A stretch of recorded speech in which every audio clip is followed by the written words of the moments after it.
What is up, you wonderful people? Thought I'd do a little reaction video to the ADHD myths and stigmas that drive people crazy and see how crazy they drive me. Spoiler, some of them are gonna drive me insanely crazy. I haven't read this whole thread yet, so this will be a live reaction. Videos sponsored by Squarespace.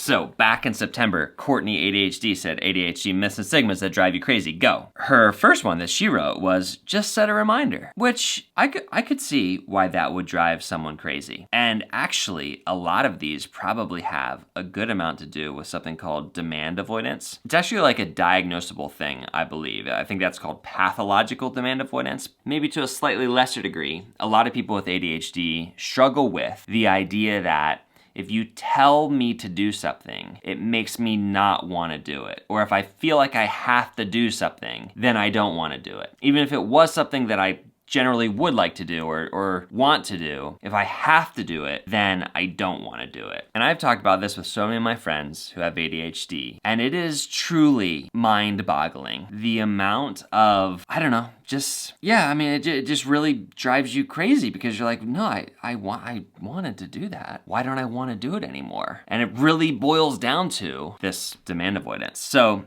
setting reminders, just set a reminder. A, they probably don't like being told to set a reminder, potentially. B, it is very easy. If you have been following along on any vlog that you've ever seen me in where I had to make a meeting, it is very easy to just like work past a reminder, to use some of that stress, that deadline stress of like coming up to a meeting to really start to get in a zone and start to focus and get stuff done. And then inevitably, work through the reminder, work through the alarm, and end up being late anyway. So setting a reminder just basically doesn't fix everything. It's like, it's more complex than that. I think that's really where the frustration comes from being told to set a reminder. It's just like, well, it is more, thank you. But it is more complex than that. Really, I think that's really it. This one's interesting. ADHD people have a lot of energy, and they say that's the biggest joke in history. So I think there's two different diagnoses of ADHD. One is ADHD, just regular attention deficit hyperactivity disorder.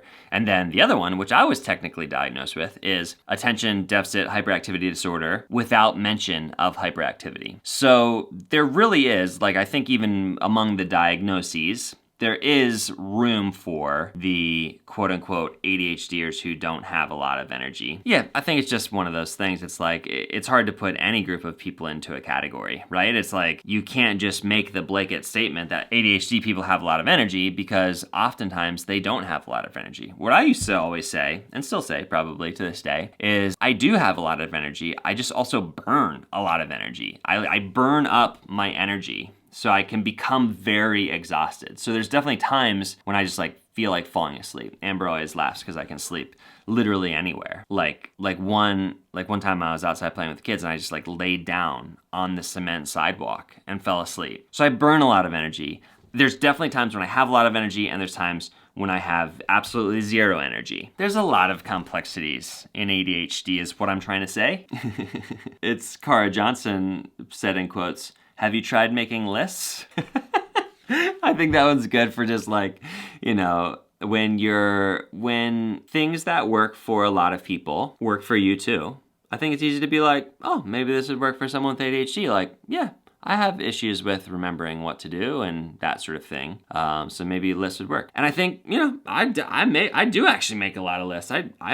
If you look at my old notebooks and journals and stuff, there's lists all over the place with check boxes. It's always fun to go back and see like, did I ever do any of these things on this list? Again, it gets to like a deeper issue. Yeah, maybe making a list will help sometimes, but other times it for some reason doesn't help at all. Sometimes, actually, ironically, making a list, the kind of effort, mental effort required to make the list almost feels like, well, now I've made this list, so I can just take a break instead of doing the stuff that's on the list. And that's obviously very problematic. Yeah, like lists are great. They're very good. It's easy to just then make the list, then forget about the list. It's easy to let the list then become overwhelming. It's easy to get demand avoidant against the list. Like there's a lot that can go wrong with the list. So it's just not a blanket statement, you know, it doesn't fix everything. And I think really that is pretty all encompassing of a lot of these for me anyway, is like, I want a magic bullet. Like, I want something that just fixes everything. And at least in my experience so far, whether it be medication, whether it be therapy, whether it be exercise, diet, all of the stuff I've tried, there's no one just kind of silver bullet. There's no one magic fix to just take away some of these negative aspects and facets of ADHD. And I think that that's really tough. Squarespace has got some awesome new stuff going on. First is design intelligence. It's 2 decades of industry-leading design experience combined with AI to help you craft a beautiful, more personalized website quickly and easily. Second is Squarespace Payments. You can manage all of your payments right in Squarespace and give your customers more ways to pay with all the regular methods plus ACH direct deposit,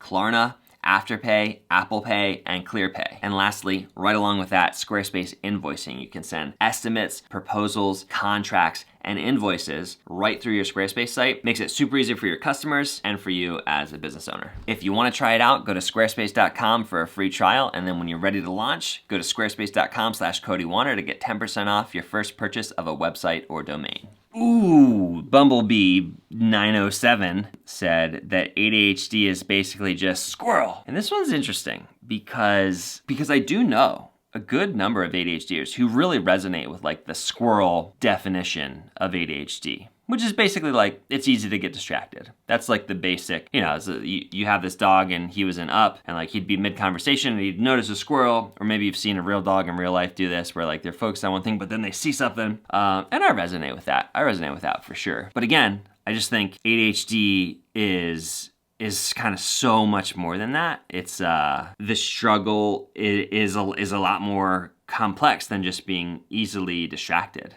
Case in point is like sometimes it's impossible to get distracted. When you're hyper focused on something, it can be impossible to pull yourself away from that thing. So much so that like, sorry if this is TMI, like you forget to drink water or go pee. Like it's crazy, in the zone on whatever. And then all of a sudden be like, oh my goodness, I have to pee so bad. Like you just can't even, it's not even registering. You can't, even your own bodily functions can't pull you away, cannot distract you from something that you're focused on. So again, just complex. This one cuts a little deep. Paper Sunset Vids said, in quotes, "You'd remember if you cared." And that just hurts because I know for sure many people with ADHD care so much. Like they just care so much. And it irks them. It really destroys them that their actions or lack of action comes across as not caring. Because that really isn't, in their minds, in our minds, what it's about. So that can lead to like a feeling of being very misunderstood, which can be kind of very like isolating and alienating. And also just, it doesn't feel good to have someone who you care about feel like you don't care about them. That doesn't feel good. That never feels good. So I think that's why like some of this stuff, some of this education from TikTok and Instagram and Reels and ADHD memes and all these different stuff that start to sort of educate around, hey, this is how some people experience ADHD, can be helpful, especially for people who don't have it, but maybe they don't have it, but they love somebody who does have it. It can help to kind of, explain some of this stuff. And the last one is, in quotes, from Kiki Pullum, "You're just lazy." Thankfully, this is one that doesn't really get to me because there has been times in the past where I've wondered, am I lazy? Like, is this laziness? And then I started to just try to embrace laziness. I'm like, yeah, maybe I am lazy, but it's actually an asset because it makes me be more efficient. Like I'm so lazy that like it makes me good. It makes me like better and quicker at doing stuff because of my laziness. But then I heard it explained this way, which was, if you experience guilt over your laziness, if you're stuck in a lazy couch sit and you literally cannot stop thinking about how terrible you feel for not getting off of the couch and just going to do the things that you know you need to do, and you know you need to do them, but for some reason you're just still sitting on this couch, you can't prioritize the steps that need to be taken in order to just start doing the thing. And you're sitting on the couch and you're just like kind of ruminating on the stuff you need to do, feeling terrible about yourself, feeling terrible about your ability to do, to do like normal life tasks and just like spiraling, right? That is not lazy. That is being lazy People who are lazy enjoy just sitting around doing nothing. They're not like sitting there having an existential crisis and paralyzed on the couch. If there's shame, if there's guilt, if there's rumination, if there's